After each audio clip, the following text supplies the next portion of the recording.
కొంతమంది scene paper ఇచ్చిన తర్వాత అది మనం చాలా వరకు బట్టి పడుతుంటారు. అది ప్రిపేర్ అయిన తర్వాత ఇక్కడ చేంజ్ చేసామండి అంటే ఈ మనం ఆల్రెడీ ప్రిపేర్ అయి ఉన్నాం కదా, అక్కడికి వచ్చేటప్పటికి అది ఆ నట్టు పడుతుందండి. సో అది ఇబ్బందికరంగా ఉంటుంది. తర్వాత కొంతమంది అసోసియేట్స్ వీళ్ళు ఉంటారు. అంటే వాళ్ళు నేను బ్లేమ్ చేయటం కాదు, నా బాధని ఒక ఆర్టిస్ట్ పడే బాధని చెప్పడం కోసం మీకు చెప్తున్నాను. అక్కడికి వెళ్ళిన తర్వాత సార్ పెద్ద ఆర్టిస్ట్ సార్, స్టార్ హీరో గారితో మీరు కాంబినేషన్ సార్, మీరు ప్రిపేర్ అవ్వండి, మీరు ప్రిపేర్ అవ్వండి అంటుంటారు. నేను ప్రిపేర్ అయ్యానా, మీరు చెప్పండి చెప్పండి, మమ్మల్ని అక్కడే దొబ్బకండి, హీరో గారు ఫీల్ అవుతారు.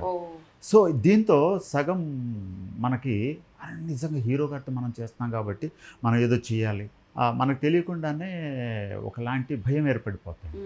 అక్కడ సింగిల్ టేక్లో చేసే ఆర్టిస్ట్ కూడా ఈ భయపెట్టడం వల్ల సగం డైలాగ్స్ మింగేస్తుంటాను.